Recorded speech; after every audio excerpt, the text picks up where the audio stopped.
রানের পার্থক্য কত? ওকে, বয়ে বলা হলো তামিম ও সাকিবের গড় রানের পার্থক্য কত? ওকে, সাকিবের গড় রান কত, তামিমের গড় রান কত এবং তামিম এবং সাকিবের গড় রানের পার্থক্য কত? মনে করো এইভাবে একটা সৃজনশীল দেওয়া হলো, দিয়ে তোমাকে 10 মার্ক, এই প্রশ্নটা করলে তুমি কত পাবা? 10 মার্ক। ওকে, তো দেখো তো প্রশ্ন ক নম্বর সমাধান করতে কি করতে হবে বলো তো? ক নম্বরটা বলা হয়েছে সাকিবের গড় রান কত। ওকে, সাকিবের গড় রান এখানে লিখবা সাকিবের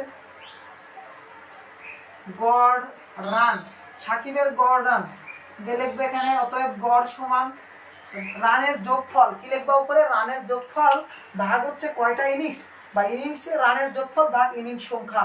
হ্যাঁ, ইনিংসের রানের যোগফল ভাগ হচ্ছে ইনিংস সংখ্যা। তো এখানে দেখো তো ইনিংস সংখ্যা কয়টা? 1 2 3 4, তাহলে ইনিংস কয়টা?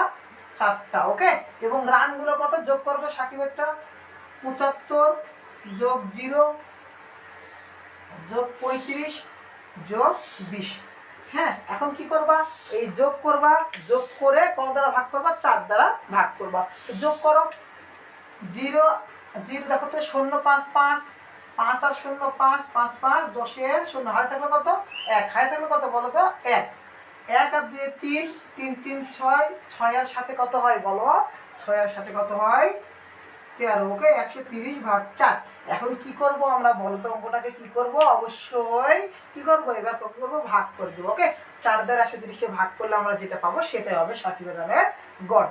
এখন কি করো? ভাগ করো, 4 দ্বারা 130 ভাগ করো তো, 3 4 12 নামলো কত? 1 0। এখন দেখো তো 4 দুগুণ 8, এখানে দশমিক ইউজ করলে এখানে এখানে কত হবে? 0 4 5 20। তাহলে আমাদের গড় কত হলো? সাকিবের রানের গড় হলো 32.5। সাকিবের রানের গড় কত? 32.5। বুঝতে পারছো?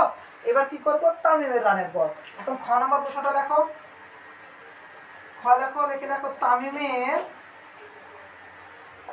তামিমের রানের গড়। ওকে, তো তামিমের রানের গড় কি হবে বলতো? গড় সমান তামিমের যে রান ভাগ হচ্ছে ইনিংস সংখ্যা।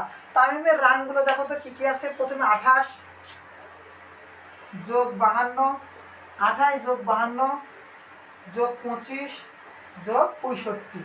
এখন কি করবা? উপরে যোগ করে 4 দ্বারা ভাগ করবা, যোগ করে 4 দ্বারা ভাগ করবা। তো দেখো তো 5 5 10 10 2 12 12 আর 8 কত হয়? 20 20 এর 0, হাতে থাকলো কত বলো তো? 20